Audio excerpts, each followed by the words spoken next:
안녕하세요. 열고닫기의 꾸망입니다. 신용 등급이 10등급에서 1등급으로 올라갔다. 3개월 만에 됐다고 하는 영상을 봤는데요. 이게 진짜 가능한 부분인가? 나도 그러면 1등급으로 올라갈 수 있을까? 해가지고 저도 한번 실행을 한번 해보기로 했습니다. 과연 진짜로 될까요?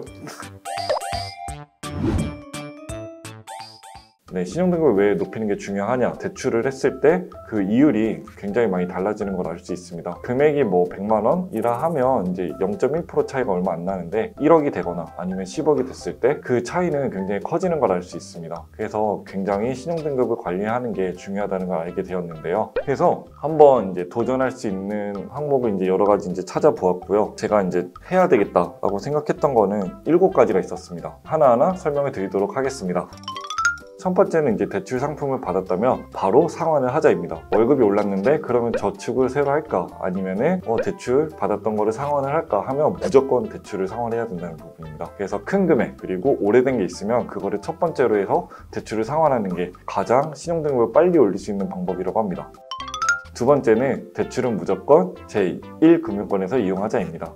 1금융권은 이제 국민은행, 신한은행 등등등 해서 많은 은행이 있는데요. 특히나 이제 또 인터넷 전문은행, 카카오뱅크나 K뱅크가 있습니다. 그리고 제2금융권은 증권사, 보험사, 농협, 수협, 새마을금고 이렇게 있는데요. 이 금융권에서 대출을 받는 것보다는 1금융권에서 마이너스 통장을 받거나 소액 대출을 받는 게 더 좋다고 합니다. 그래서 마이너스 통장도 한도를 한 50% 정도로 해서 쓰시면 신용관리하는 데 도움을 얻으실 수 있다고 합니다. 카드론이랑 현금 서비스는 이용하지 말아야 된다는 부분을 꼭 아셨으면 좋겠습니다. 이게 진짜 신용등급 관리하는 데에서 독이라고 하니까 절대 카드론이랑 현금 서비스 쓰지 않으셨으면 좋겠습니다.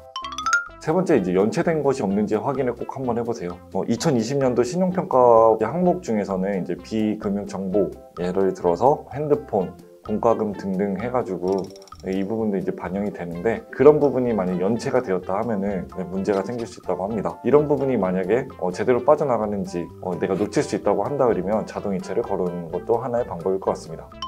네 번째는 이제 주거래 은행을 활용하여서 예금과 적금을 꾸준히 하는 방법인데요. 그래서 펀드나 주식 이거 말고 소액이라도 조금씩 이렇게 예금, 적금하는 걸 보여줌으로써 자금관리를 하고 있다는 걸 보여줄 수 있다고 해요. 그럼 그랬을 때 좀 신용등급이 올라가는 것도 있으니까 이 부분을 잘 활용했으면 좋겠습니다. 다섯 번째는 똑똑하게 체크카드랑 신용카드를 쓰자입니다. 찾아봤는데 체크카드는 40만 원 이상 쓰고 이제 그걸 6개월 이상 지속을 하고 신용카드는 한도에서 60% 가량 쓰고 그 다음에 마이너스 통장은 한도에 50% 가량 쓰면은 적합하다고 합니다. 그래서 무조건 또 체크카드 쓴다고 해서 좋은 것도 아니고 무조건 또 신용카드 쓴다고 해서 좋은 게 아닌 것 같아요. 특히나 이제 그게 있었거든요. 신용카드 같은 경우에는 아까 말씀드렸듯이 한도를 60%로 맞춰서 쓰라고 했는데 또 이제 카드 한도는 최대한 높이는 게 좋다고 해요. 그래서 이게 되게 의아했어요. 어떻게 보면 배치되는 말이잖아요. 어느 회사의 신용관리 팁에서 이렇게 얘기가 됐다 그래요. 보통 신용등급 1등급 이용자는 한도 10% 내외에서 이제 활용을 하고 있다. 결론을 내린 게 무조건 늘리는 게 답이다. 그래서 저는 바로 실행을 했습니다. 여기 보면 저는 이제 삼성카드를 이용하고 있는데요. 카드 앱을 들어가 보면은 여기 이제 카드 한도 항목에 저는 이제 한도 상향이라고 되어 있어요. 저는 이제 400만 원까지 되어 있는데 600만 원까지 해서 높일 수 있는 거예요. 저는 카드 대출 한도는 이게 중요하지 않다고 생각하니까 이용 한도를 최대한 높이고 단기 카드 대출 한도를 지금 상태를 유지하는 걸로 그렇게 하겠습니다. 카드 비밀번호하고 CVC 번호 지금 카드가 없으니까 이건 나중에 하도록 해서 그래서 이번에 카드 한도도 상향할 수 있도록 그렇게 하겠습니다. 또 하나 이제 꿀팁이 될 수 있었던 건 그런 거 있잖아요. 한 번에 큰 금액을 지불했으면 그걸 먼저 선결제하는 경우가 있었어요. 근데 선결제 하게 되면은 또 이제 미리 결제한 만큼의 또 한도가 또 늘어나게 되거든요. 신용 등급을 높이는데 그 부분이 되게 좋다고 생각했는데 이제 그게 아닌 거예요. 그냥 한도만 늘어난다. 월마다 잘 그 신용카드랑 체크카드 비율을 조정해서 쓰시면 좋을 것 같습니다. 어떤 그 유튜버 분은 이렇게도 얘기하셨어요. 매달 초 카드 10,000원을 쓰고 그 다음에 신용카드에 10%에서 20% 한도 내에서 쓰고 이제 세 번째 또 체크카드 30만 원을 쓰고 다시 이제 네 번째는 실제로 이렇게 돈이 나가는 걸 볼 수 있으니까 현금을 쓰라고 또 얘기하시는 분이 있거든요. 그래서 현금이나 상품을 쓴다고 하셨는데 본인이 이렇게 지출하는 그 성격에 맞게 잘 체크카드하고 신용카드를 활용했으면 좋겠습니다.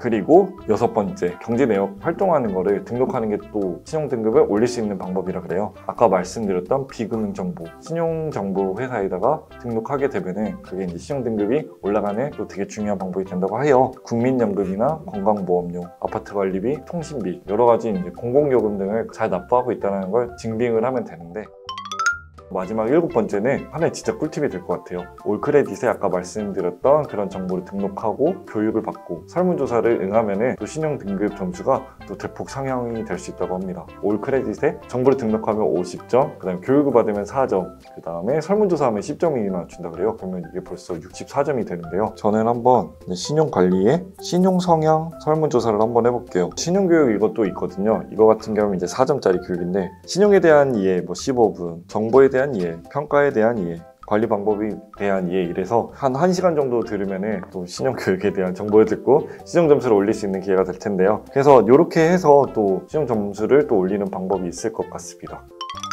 토스하고 이제 뱅크샐러드가 있는데, 저는 뱅크샐러드를 통해서 제 신용등급을 잘 확인을 했거든요. 뱅크샐러드 앱을 누르고 신용등급 그거 누르게 되면은 바로 이렇게 해서 내 신용점수와 내 상위 몇 % 이런 게 나오게 돼요. 저는 일단 목표가 지금 863점인데 1000점을 올리는 게 목표이니까 아직 한 140점 정도 이렇게 남았네요. 이제 정리를 하자 그러면은 매일매일 이렇게 해서 토스나 아니면 다른 어플을 이용해서 내 신용점수를 매번 확인해 보는 게 중요할 것 같습니다. 단기간에 그렇게 해서 신용점수를 올리는 방법은 특별한 경우가 아니면 없다라는 부분이 있더라고요. 이거를 어쨌든 실행하는 과정은 당연히 시간이 걸릴 거라고 했지만, 지금의 점수에서 한 1등급까지 올라가는데 얼마 만에 시간이 걸리고, 그 다음에 실제 시행했을 때 실제 점수가 올라가는지도 한번 확인을 해보도록 할게요. 꼭 이 영상을 본 시점부터 해서 본인의 신용등급을 얼마인지 확인하시고 꼭 한번 실행을 해보셨으면 좋겠습니다. 아니면 제가 진짜 되는 걸 보고서 실행을 하셔도 좋을 것 같고요. 이상 열고닫기의 꾸망이었고요. 이번 영상이 도움이 되었다면 좋아요, 구독하기 꼭 해주시고 다음에 또 만나도록 하면 좋을 것 같아요. 그럼 모두 안녕.